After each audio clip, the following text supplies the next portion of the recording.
नमस्कार, स्वागत है आपका 18 स्वदेश पर। आप देख रहे हैं मिडकैप शेयरों को लेकर हमारा ये खास शो मिडकैप मसाला और आपके साथ में हूं अभिषेक सत्यव्रतम। बाजार में तेजी लौटती हुई दिख रही है और आज लगातार दूसरा सत्र है जब हम जोश बाजार में देख रहे हैं। आज जो तेजी है करीब करीब 250 अंकों के आसपास की है। 22,800 के आसपास तक निफ्टी पहुंचा है, 750 के आसपास फिलहाल है। और आज ज्यादातर जो शेयर हैं हम देख रहे हैं कि बढ़त के साथ ही कारोबार कर रहे हैं। निफ्टी में 50 में से 45 शेयर मजबूत हैं। निफ्टी बैंक में 650 अंकों के आसपास की तेजी है और 49,000 के दर्शन हम कई दिनों के बाद कर रहे हैं। लेकिन मिडकैप का शो है तो मिडकैप की बात करते हैं। आज मिडकैप में बढ़िया तेजी है। मिडकैप इंडेक्स करीब 1.5% ऊपर है, तो स्मॉल कैप इंडेक्स की बात करें वहां पर जो तेजी है वो है करीब 2% के आसपास की। 49,194 का स्तर आपको मिडकैप पर दिखेगा और स्मॉल कैप की बात करें तो वहां पर 300 अंकों का उछाल है। 15,260 के आसपास का इंडेक्स दिखेगा। सवाल यह कि क्या बाजार की जो चिंताएं हैं क्या वो दूर हो गई हैं? नहीं, दूर तो नहीं हुई हैं, लेकिन दूर होने के संकेत जरूर मिल रहे हैं। और उन संकेतों, उन उम्मीदों के चलते ही बाजार में ये हम एक रिलीफ बाइंग देख रहे हैं। हालांकि अभी भी जहां से हम गिरे थे वहां पहुंचने में लंबी दूरी तय करनी है। अभी भी हम 14% दूर हैं, लेकिन कहीं ना कहीं डैमेज कंट्रोल के संकेत मिल रहे हैं। तो ये सवाल अपने एक्सपर्ट से पूछेंगे कि क्या आपको इस लेवल पर बाइंग करनी है। और अगर आप अभी अभी बाजार में जुड़े हैं, अगर आपने टीवी सेट अभी ऑन किया है तो क्या आपके लिए ट्रेड का मौका है इंडेक्स में, ये भी जानने की कोशिश करेंगे। लेकिन मिड कैप में जो बड़े मूव्स हैं वो कहां पर आ रहे हैं, जरा ये 3 तस्वीरों के जरिए समझ लेते हैं। उसके बाद एक एक करके सिलसिलेवार ढंग से आपको ट्रेड बताएंगे, खबरें बताएंगे, अपने एक्सपर्ट से इंडेक्स पर व्यू लेंगे, सब कुछ होगा। 3 तस्वीरें पहले स्क्रीन पर। आज हम देख रहे हैं कि जो न्यू एज टेक्नोलॉजी स्टॉक्स हैं, फिनटेक हैं या फिर कंज्यूमर टेक वाली जो कंपनीज हैं, वहां पर बढ़िया तेजी है। पेटीएम लीड कर रहा है, 7% की तेजी है। दरअसल पेटीएम मनी का रिसर्च एनालिस्ट के तौर पर सेबी की तरफ से रजिस्ट्रेशन कंप्लीट हो गया है और इसके चलते शेयर में तेजी हो रही है। लेकिन पेटीएम के साथ साथ हम देख रहे हैं कि आज जोमैटो भी चल रहा है, पीबी फिनटेक चल रहा है, नायका में तेजी है, कार ट्रेड के शेयर में तेजी है। ये पूरा का पूरा बास्केट, इनफैक्ट जोमैटो और स्विगी भी चल रहे हैं। ये पूरी की पूरी बास्केट बजिंग है आज। इरेडा जो कि रिन्यूएबल एनर्जी की फाइनेंसिंग का काम ये कंपनी करती है और फंड जुटाने की खबर आई है इरेडा को लेकर। और हम शेयर में देख रहे हैं कि 4% की तेजी के साथ आज ये शेयर कारोबार कर रहा है। कंपनी बॉन्ड के जरिए और कर्ज के जरिए 5,000 करोड़ रुपए जुटाने जा रही है और तेजी हम शेयर में देख रहे हैं। देखते हैं कि क्या एक्सपेंशन कहाँ होता है, कहाँ पर फिर फाइनेंसिंग कंपनी करती है ये। रेलवे में हम देख रहे हैं कि चुनिंदा बाइंग है। हालांकि ये लगातार कई दिनों की गिरावट का शिकार हो रहा था ये शेयर इरकॉन, और आज तेजी उसमें 5% के आसपास की हो रही है। मेघालय सरकार से कंपनी को मिला है करीब करीब 1100 करोड़ रुपए का आसपास का ऑर्डर, इसके चलते शेयर में तेजी हो रही है। इन शेयरों पर भी आगे हम चर्चा करेंगे, लेकिन पहले अगर आप निफ्टी में ट्रेड लेना चाह रहे हो, 3 घंटे का सत्र बचा है, क्या अभी आपके लिए मौके हैं, जरा ये जान लेते हैं और अपने एक्सपर्ट्स को जोड़ते हैं। हमारे साथ जुड़ गए हैं देश के जाने माने दिग्गज टेक्निकल एक्सपर्ट मानसजायसवाल.com के मानस जायसवाल। मानस जी, बहुत शुक्रिया आपका समय देने के लिए। चलिए शो की शुरुआत सीधे कर लेते हैं। आपका व्यू लेंगे इंडेक्स पर निफ्टी का 3 घंटे का ट्रेड के जरिए।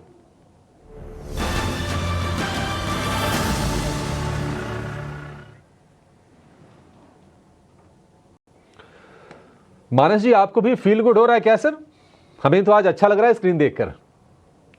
नमस्कार अभिषेक जी। तो बिल्कुल अच्छा लग रहा है क्योंकि देखिए काफी समय के बाद 20 डे मूविंग एवरेज के ऊपर निफ्टी निकला है।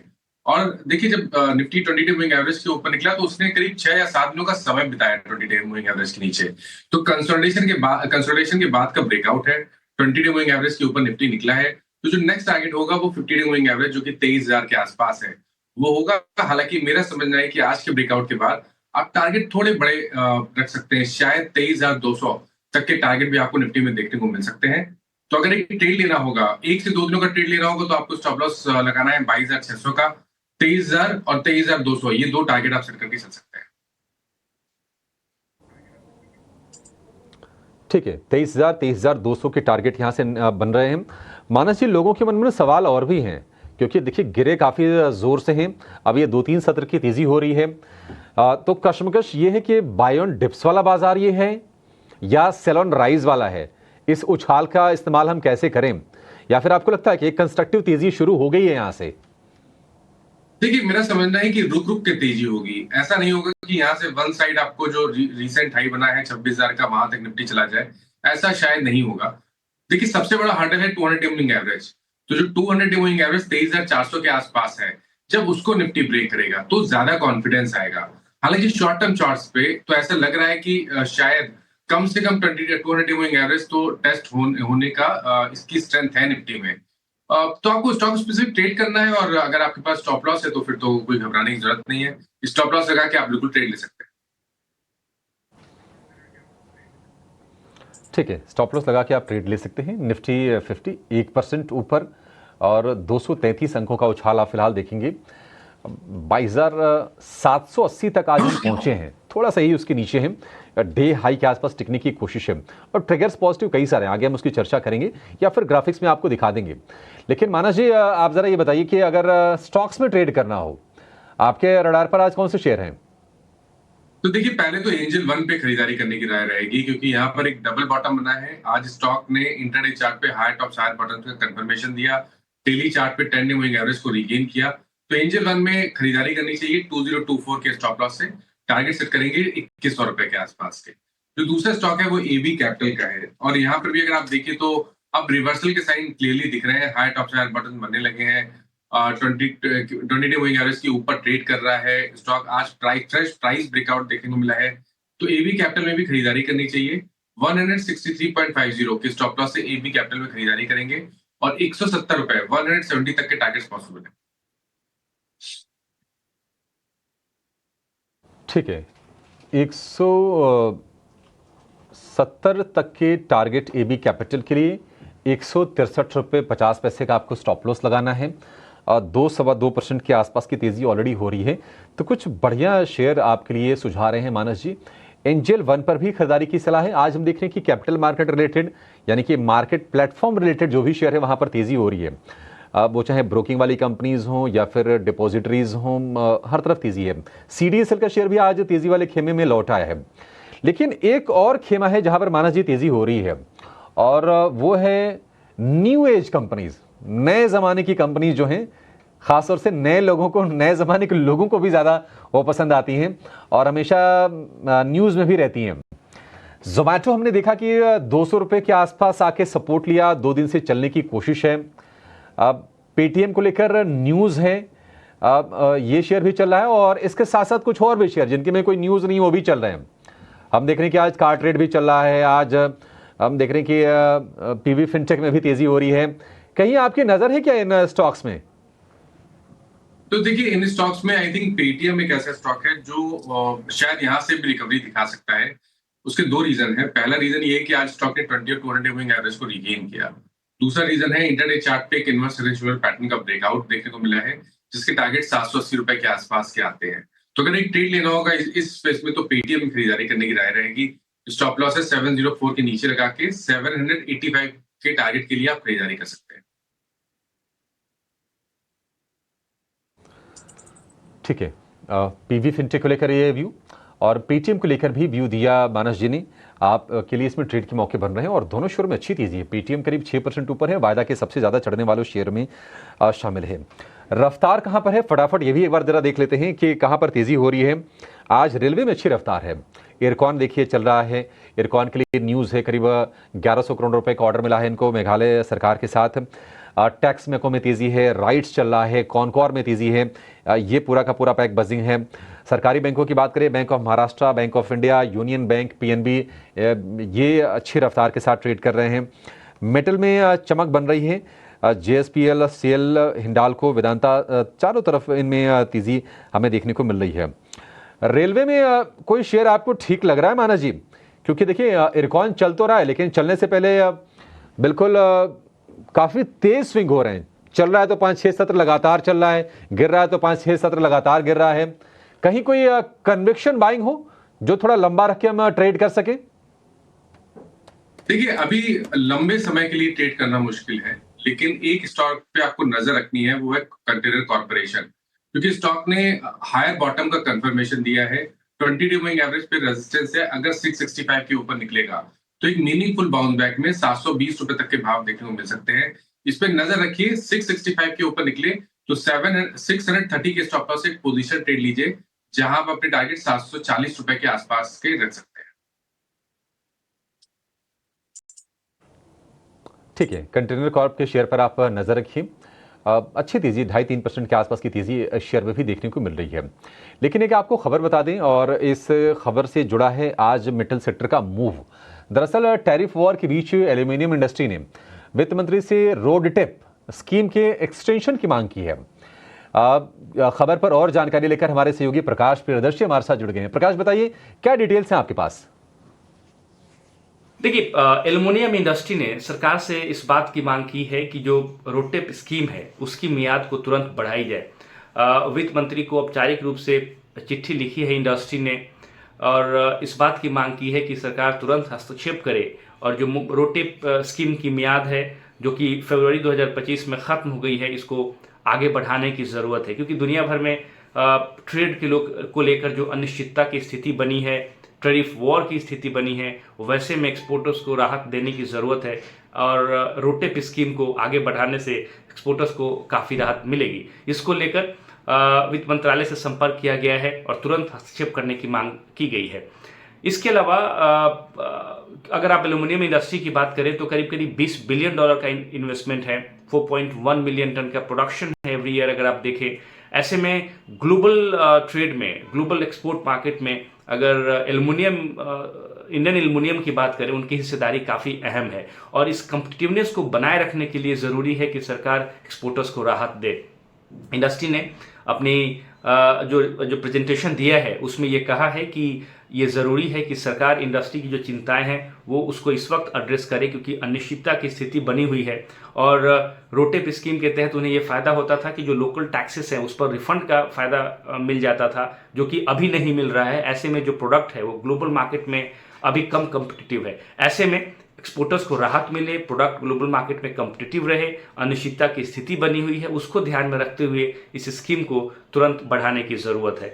उम्मीद ये की जा रही थी कि बजट में सरकार इसका ऐलान करेगी, लेकिन ऐसा नहीं हो सका और अब इंडस्ट्री ने वित्त मंत्री से संपर्क किया है, वित्त मंत्रालय से संपर्क किया है और इस बात की गुजारिश की है कि रोटेप स्कीम को तुरंत आगे बढ़ाने की ज़रूरत है। ठीक है, बढ़िया है। हिंडाल्को में आज हम तेज़ी अच्छी देख भी रहे हैं। प्रकाश, बहुत शुक्रिया आपका ये पूरी की पूरी जानकारी देने के लिए। हिंडाल्को करीब 2.5% ऊपर है और अगर हम महीने भर की बात करें तो बाजार थोड़ा सा डामाडोल ज़रूर रहा है, लेकिन हिंडाल्को में हमने लोअर लेवल से अच्छी स्ट्रेंथ देखी है। करीब 15% ये शेयर चला है। मानस जी, एक ट्रिगर और भी है कि देखिए चीन की इकॉनमी थोड़ी सी ना रिवाइवल के संकेत भी दे रही है और सरकार कोशिश भी कर रही है कि वहाँ पर स्टॉक मार्केट को, प्रॉपर्टी मार्केट को रिवाइव करने को लेकर कदम उठाए जाएं। आप ज़रा ये बताइए कि हिंडाल्को या फिर कोई मेटल शेयर में आपको ट्रेड के मौके दिख रहे हैं? देखिए, इस क्षेत्र में दो स्टॉक ऐसे हैं जो कि काफी स्ट्रेंथ दिखा रहे हैं और पहला नाम आपने ऑलरेडी ले लिया है हिंडाल्को का। हिंडाल्को करेक्ट हुआ था, 10 डे मूविंग एवरेज सपोर्ट लेके वापस तैयार हो गया है हायर टॉप हायर बॉटम बनाने के लिए। मेरा समझना है कि यहाँ पर एक पोजीशन ट्रेड लेना बेहतर रहेगा, जहां पर आप 665 के स्टॉप लॉस से एक पोजीशन ट्रेड ले सकते हैं और 770 की टारगेट आने वाले एक मंथ के लिए हिंडाल्को में सेट कर सकते हैं। दूसरा स्टॉक वेदांता का है। देखिए, वेदांता में भी कंसोलिडेशन के बाद का ब्रेकआउट है। एक रेजिस्टेंस था 455 का, उसको स्टॉक ने ब्रीच किया है। आई थिंक स्टॉक तैयार है 490 रुपए के लेवल को टेस्ट करने के लिए, तो यहाँ पर भी एक पोजीशन ट्रेड लिया जा सकता है, जहां स्टॉप लॉस आप 444 के लगा के रखिए, टारगेट सेट करिए 475 और 485। ठीक है, 475, 485 है वेदांता के लिए ये टारगेट होगा और दूसरा हिंडाल्को के लिए जो टारगेट होगा वो होगा 770 रुपए का। वेदांता में भी हमने देखा है कि 400 रुपए के आसपास एक बढ़िया बाइंग हुई हो और अब ये रफ्तार है लगातार दूसरे सत्र में। लेकिन अभी फिलहाल आपके पास ऑप्शंस में कहां पर ट्रेड करके पैसे बनाने के मौके ही जानते हैं, लेकर आएंगे ऑप्शंस के चैंपियन को। अमोल आठवले हमारे साथ जुड़ गए हैं कोटक सिक्योरिटीज के। अमोल, बहुत शुक्रिया आपका समय देने के लिए। बताइए क्या ट्रेड करें, कहां पैसा बनेगा? जी नमस्ते and good afternoon. Axis bank के साथ जाना चाहूंगा। 1040 मार्च सीरीज का call option positional point of view से देख रहा हूँ। 12.50 के आसपास मैंने पिक किया था, अभी 13 रुपए के आसपास चल रहा है। पोजिशनली टारगेट निकल के आ रहे 25 रुपए के और स्टॉप लॉस उसका रहेगा 7.5 का। मैक्स प्रॉफिट उसमें हो सकता है 7812 का और मैक्स लॉस उसमें हो सकता है 3125 का। ओवरऑल भी अगर हम बैंक निफ्टी में देखें तो एक काफी पॉजिटिव मोमेंटम है, आउट परफॉर्म कर रहा है। मुझे लगता है ये सेटअप कंटिन्यू रहा तो बाकी बैंक्स जो प्राइवेट है उसमें भी एक पॉजिटिव मोमेंटम बढ़ता हुआ दिखेगा। हालांकि एक्सिस बैंक में आज थोड़ा ऊपरी लेवल पे दबाव जरूर दिखा है, बट लार्जर फॉर्मेशन अगर हम एक्सिस बैंक का देखते हैं तो वो अभी भी बुलिश साइड पे है, पोजिशनल पॉइंट ऑफ व्यू से देखा जा सकता है। ठीक है, परफेक्ट, बढ़िया शेयर है एक्सिस बैंक और इसमें कोई दो राय नहीं है। कल हमने बड़ी तेजी देखी थी और आज भी शुरुआत एक्सिस बैंक ने अच्छी की थी। हायर लेवल पर थोड़ी प्रॉफिट टेकिंग आई है और आप जो गेंस है 0.25% के आसपास के हैं। कैश में आप देखेंगे तो 1040 वाली कॉल खरीदनी है आपको 12.5 के भाव पर, लक्ष्य उससे डबल का 25 रुपये, स्टॉप लॉस 7.5 रुपये का, अधिकतम मुनाफा 7,800 का, अधिकतम नुकसान 3,125, आधे से भी काफ़ी कम। तो रिस्क रिवॉर्ड के लिहाज से भी एक बढ़िया आकर्षक ट्रेड आपके लिए अमोल की तरफ से एक्सिस बैंक का। अमोल, बहुत शुक्रिया आपका समय देने के लिए और ये बेहतरीन ट्रेड हमारे दर्शकों को बताने के लिए। लेकिन आज एक बड़ा इवेंट भी है। आज से यूएस फेडरल रिजर्व की 2 दिनों की बैठक शुरू हो रही है। आज चैलेंजेस ढेर सारे हैं, इकोनॉमी में कुछ कुछ दिक्कतें पैदा हो रही हैं, ट्रेड वॉर छिड़ा हुआ है, डोनाल्ड ट्रंप लगातार कुछ न कुछ बयान दे रहे हैं, कुछ एक्शन ले रहे हैं। तो उम्मीदें क्या है इस पॉलिसी से, क्या दरें घटेंगी और फोकस कहां पर रहेगा, ये बताने के लिए हमारे सहयोगी विश्वमोहन कुमार हमारे साथ जुड़ गए हैं। विश्वमोहन, बताइए क्या इस पॉलिसी से उम्मीद करके चलें? देखिए, अहम बैठक है। हालांकि जो ब्याज दरों में कटौती की कोई संभावना नहीं है। सीएमई वॉचटूल को अगर आप देखें तो वहाँ पर 99% ट्रेडर्स को लगता है कि ब्याज दरों में कोई बदलाव नहीं होगा। 4.25 से 4.5% की रेंज में ही ब्याज दरें रहने वाला है। 2025 में अभी तक ब्याज दरों में कोई कटौती नहीं हुई है। पहली बैठक 2025 की जनवरी में हुई थी, वहाँ पर भी कोई कटौती नहीं हुई थी और इस बार भी कोई कटौती की संभावना नहीं थी। 2024 में हमने देखा था 3 कटौती हुई थी। पहली कटौती अगस्त के आसपास 0.5%, उसके बाद 0.25% की 2 और कटौती यानी 1% की कटौती हुई थी। लेकिन इस बार की जो कमेंट्री होगी वो काफ़ी अहम होगी, क्योंकि हाल के दिनों में जिस तरह से बड़े इन्वेस्टमेंट बैंकर्स की तरफ से, रेटिंग एजेंसीज की तरफ से ग्रोथ के अनुमान को यूएस में कम किए गए, इसको लेकर चिंता है। साथ ही ग्रोथ को लेकर, लेबर मार्केट को लेकर और साथ ही ट्रंप की जो ट्रेड पॉलिसी है उसको लेकर फेड चेयरमैन का क्या बयान रहता है, उसके लिए उनकी क्या तैयारी है, ये कमेंट्री काफ़ी अहम होगी। पिछले कुछ दिनों में हमने देखा है डॉलर इंडेक्स में तेज़ गिरावट है, 103 के आसपास आ चुका है। ऐसे में अगर कुछ बयान उनके सख्त आते हैं, हॉकिश साउंड करते हैं, तो डेफिनेटली डॉलर में भी रिकवरी आ सकती है।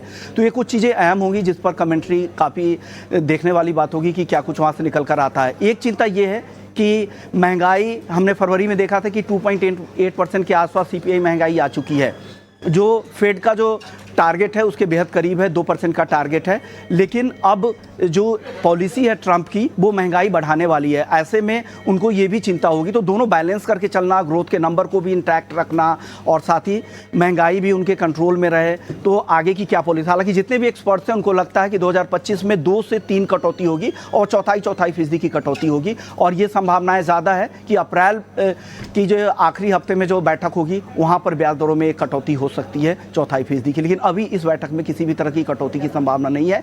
कमेंट्री देखते हैं किस तरह का आता है, क्योंकि ट्रंप की पॉलिसी के आधार पर वो कमेंट्री आधारित होगी। और हाल के दिनों में जो भी इकोनॉमिक नंबर आए थे वो काफ़ी कमज़ोर थे, चाहे वो कंज्यूमर सेंटीमेंट के नंबर हो, रिटेल सेल्स के नंबर हो, मैन्युफैक्चरिंग नंबर हो, सर्विसेज सेक्टर के नंबर हो, सारे अनुमान से कमज़ोर थे। तो इस बेसिस इसको भी आधार मानकर ही फेड की कमेंट्री होगी और आगे की दिशा यहाँ से तय हो सकती है। जी, शुक्रिया विश्वमोहन। ठीक है, तो दरों में कटौती की उम्मीद तो नहीं है, लेकिन कमेंट्री काफ़ी ज़्यादा क्रूशियल है और जेरोम पॉल की कमेंट्री पर दुनिया भर के मार्केट्स की नज़र होगी, खासतौर से bank of England, bank of Japan, ECB, ये सब तो फॉलो करते हैं यूएस फेड जो कुछ भी करता है। देखते हैं कि क्या कुछ कमेंट्री में आता है। लेकिन चलिए आखिर में जान लेते हैं कि आपके लिए मिड कैप में निवेश के मौके कहाँ पर हैं। लेकर आएंगे मिड कैप के महारथी को।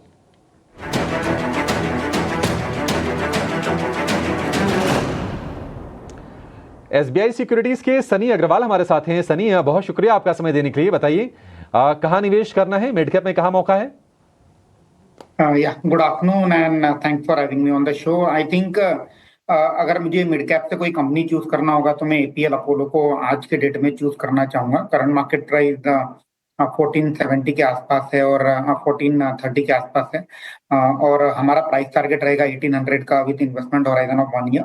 बेसिकली कंपनी को चूज करने का कारण ये है कि कंपनी एक मार्केट लीडर है स्ट्रक्चरल स्टील ट्यूब पाइप में, और अगर आप देखेंगे Q3 में जो कि दिसंबर क्वार्टर था वहां एक हाईएस्ट एवर हमने देखा था कि क्वार्टरली सेल्स वॉल्यूम कंपनी ने दर्ज किया था।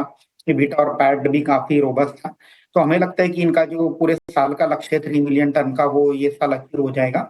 और हमारा ये मानना है कि नेक्स्ट ईयर जो कि FY26 ईयर है उसमें 4 मिलियन टन का वॉल्यूम और 4.8 मिलियन टन का वॉल्यूम FY27 में कंपनी दर्ज कर लेगी। अगर हम कैपेसिटी यूटिलाइजेशन की बात करें तो रायपुर प्लांट में gradually capacity utilisation ramp up हो रहा है, उसके चलते ये वॉल्यूम ग्रोथ आएगी। अगर मैं प्रॉफिट की बात करता हूं तो ये साल हमें लगता है कि 780 करोड़ का प्रॉफिट कंपनी दर्ज करेगी, जो कि हमारा ये मानना है कि अगले 2 साल में बढ़ करके 1650 करोड़ का प्रॉफिट ये कंपनी दर्ज करेगी FY27 में। ROE ROCER मोर देन 20% और हमें लगता है कि ये बरकरार रहेगा। तो इसी के लिहाज से एक रोबस्ट परफॉर्मेंस हम एक्सपेक्ट कर रहे हैं on financial front by APL Apollo, और इसे ग्रेजुअली पोर्टफोलियो में एक्यूमुलेट किया जा सकता है। ठीक है, एक साल के लिए 1800 रुपए का टारगेट APL अपोलो सनी की लिस्ट में आपके लिए मिड कैप बास्केट से स्टील पाइप बनाने वाली कंपनी है ये। ठीक है, शो को यहीं पर समाप्त करेंगे। सनी जी आपका भी और मानस जी आपका बहुत शुक्रिया आज समय देने के लिए और तमाम शेयरों पर अपने इंसाइट्स और अपने ट्रेड्स हमारे दर्शकों को शेयर करने के लिए। इस शो को यहीं पर समेटेंगे।